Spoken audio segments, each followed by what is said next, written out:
John Beltran, Dave Urick, back from Legacy Stadium in Aurora, where Brush leads Olathe 7-0 in this 2A state championship game. Olathe has it 2nd down and 1 at their own 48-yard line. The Beat Diggers look very good the first 3.5 minutes of the game, Dave, but it's been pretty much even Steven since. Yeah, 36 yards to 31 yards offense.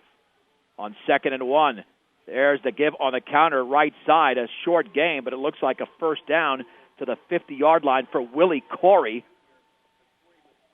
And it will be officially a gain of 2 as Skyler Seawald makes the tackle.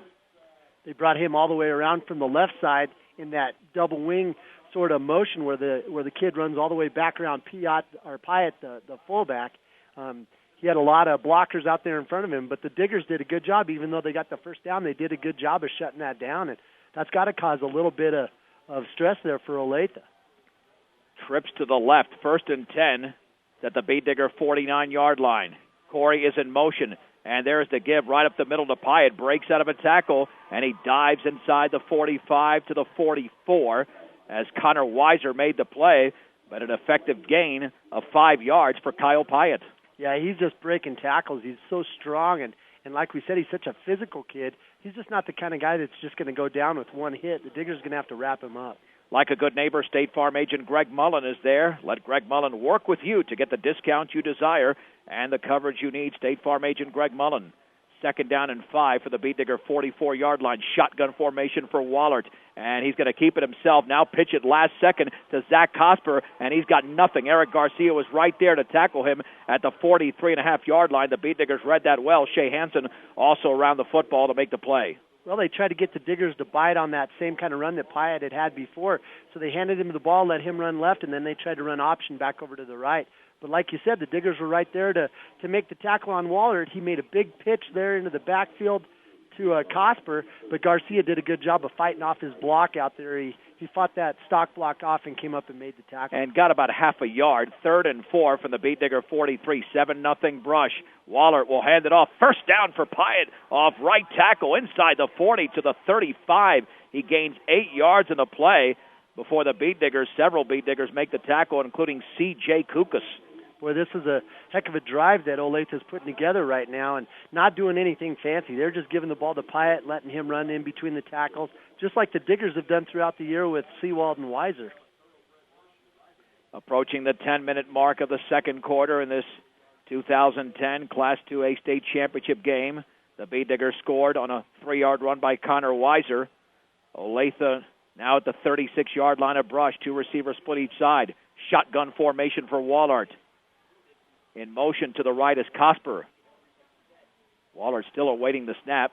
Has the football, 2-step drop, throws it out to his right, and now a flag is thrown before the play. So no play there as the pass was caught along the sideline by Taylor Carlson, but looked like lots of confusion, illegal procedure, and that's the first penalty of the game.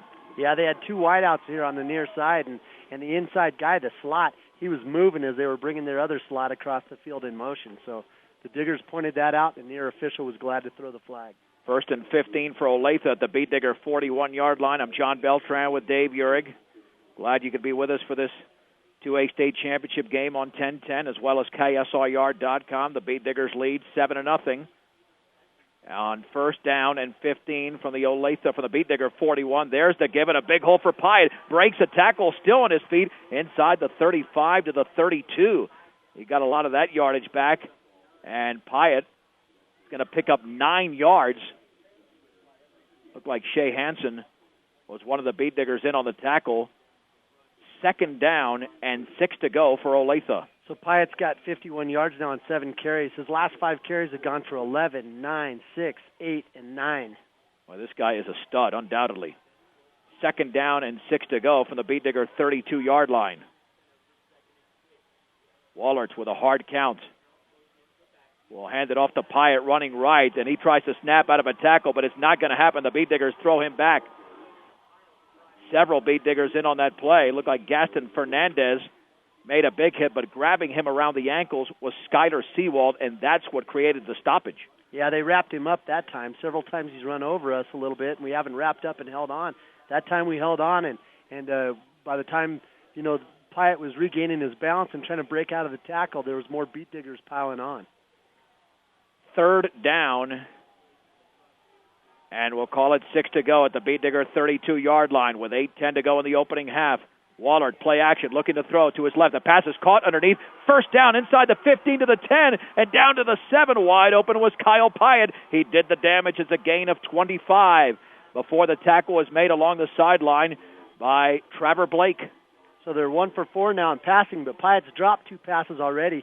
I think that's the same play he dropped before where he just runs through the middle of the line of scrimmage, and then he kind of runs like about a 5 or 7 yard out. He's wide open. There's no linebackers there to make the tackle as the linebackers are ready to come up and try to cover that option. It's actually Tanner Morrow there along with C.J. Kukas to clean it up. First and goal for Olathe at the 8-yard line. Yeah, the clock for some reason is not restarted. Rosenbrock's helmet was a little bit broke down there, so I think they got an equipment timeout on the field. Now, once they restart the clock, then they'll have the ball ready for play. First and goal at the 8 for the Pirates. Corey is in motion. He's got the carry, running right back towards the middle. He drives inside the 5 to the 2. The Beet Diggers had some penetration, but he squeezed his way in between Blake and Seawald and was able to gain 6 yards.